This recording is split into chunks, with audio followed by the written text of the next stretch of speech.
आप सभी का स्वागत है वहीं अपनी हिंदी की ऑनलाइन क्लासों में।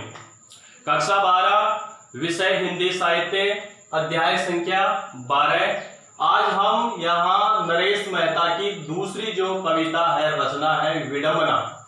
कौन सी? विडंबना।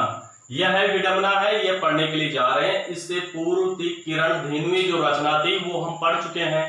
ये सिर्फ एक ही रचना थी, इसकी ये संपूर्ण पद है इसका। ठीक है, छोटी सी रचना है विडंबना। विडंबना का अर्थ होता है दुर्भाग्य, बुरा भाग्य।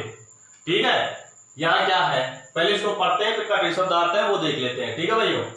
सत्य की शोध में मैंने उस दिन अपने संपाति को भेजा सूर्य और वह जाने किन किन आकाशों से टूटकर लौट आया। उसे विनेत्र देखकर मैंने कहा सत्य आग्नेय है। उसे जुड़ से देख मैंने कहा सत्य तेजस है। उसे लौटे देख मैंने कहा सत्य है प्राप्य। लोगों ने तपस्वी संपाति को नहीं मुझे ऋषि कहा। ठीक, अब है शिकट शब्दार्थ देख लेते हैं। सत्य की शोध, शोध का अर्थ होता है खोज में, खोजने के लिए। संपाति गरुड़ का पुत्र, गरुड़ का पुत्र और जटायु, जटायु का भाई,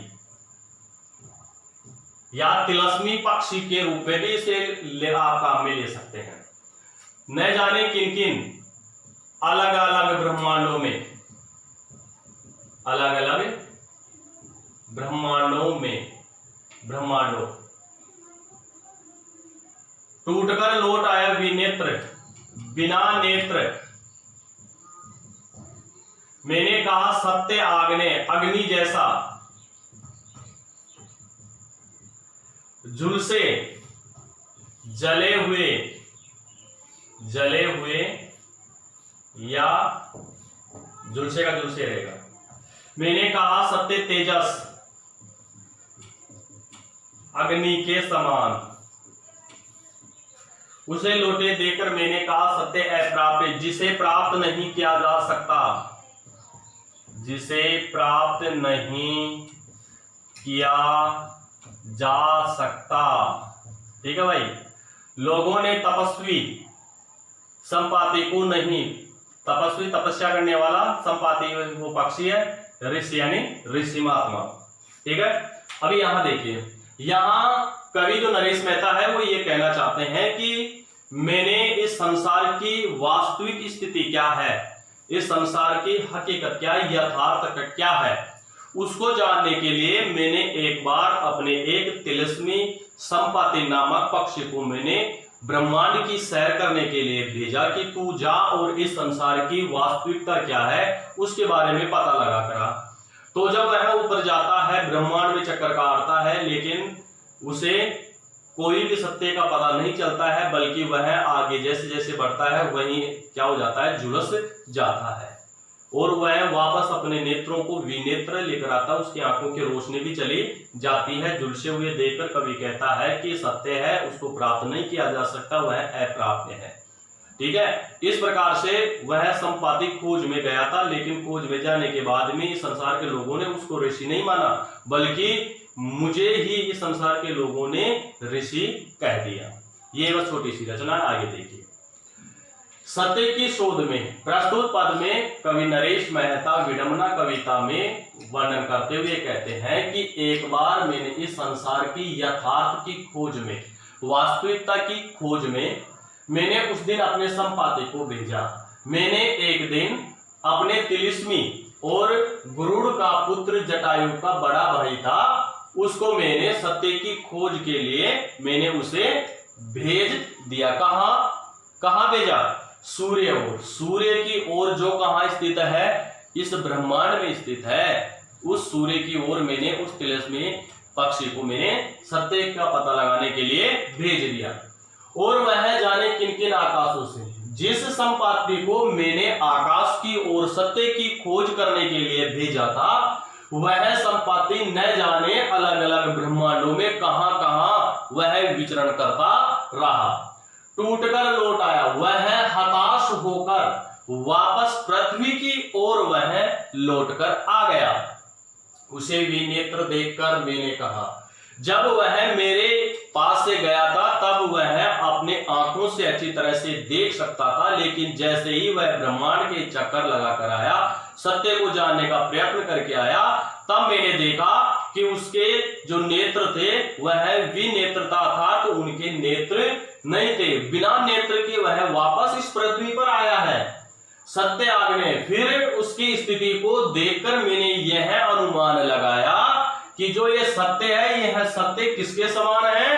अग्नि के समान है, अग्नि जैसा है। जो भी कोई अग्नि की तरफ जाता है उसको अग्नि क्या कर देती है? झुलसा देती है, समाप्त कर देती है, जला देती है।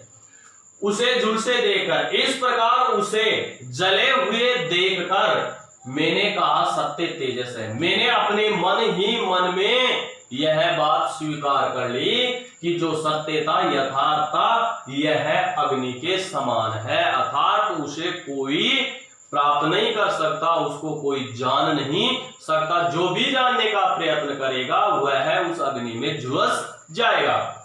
उसे लौटे देख, मैंने कहा उसे वापस यहां पृथ्वी पर आए हुए लौटकर आया, लौटे देखकर मैंने कहा सत्य प्राप्त है। हे जटायु, हे संपाति, तू जिस सत्य की खोज के लिए गया था, मैं मानता हूं इस बात को कि वह सत्य प्राप्त नहीं किया जा सकता, वह प्राप्त नहीं किया जा सकता, वह अप्राप्य है। कितना ही प्रयत्न कर लीजिए उस तक हम नहीं पहुंच सकते। क्यों? क्योंकि यह आपकी स्थिति बता रही है, क्योंकि आप भी उस सत्य को प्राप्त करने के लिए गए थे। लोगों ने तपस्वी संपाति को नहीं। इस प्रकार से उस संपाति, उस तिलिस्मी पक्षी ने उस पूरे ब्रह्मांड के चक्कर लगाए, सत्य को जानने का प्रयत्न किया, लेकिन इस संसार के लोगों ने उस संपाति को तपस्वी नहीं कहा, तपस्या करने वाला नहीं कहा, मुझे ऋषि कहा, बल्कि संसार के लोगों ने मुझे ही एक तरह से ऋषि मान लिया कि मैंने उस पक्षी को सत्य जानने के लिए ब्रह्मांड में भेजा था कि संसार की वास्तविकता क्या है। इसलिए संसार के लोगों ने मुझे ही क्या कर लिया? एक ऋषि मान लिया। ठीक है भाई, इस प्रकार से ये रचना पूरी है। अब विशेष यहां पर देख लेते हैं। विशेष भाषा सरल और प्रवाहशाली। ठीक है, तत्सम तद्भव शब्द, तत्सम तद्भव शब्द। मोस्ट बात, मुक्त छंद की यह रचना है, मुक्त छंद की रचना है।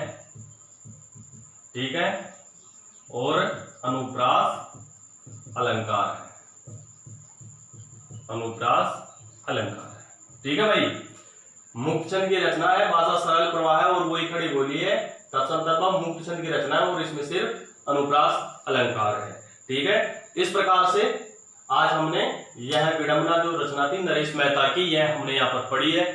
ठीक है, आज के लिए बस इतना ही। सभी विद्यार्थियों को धन्यवाद।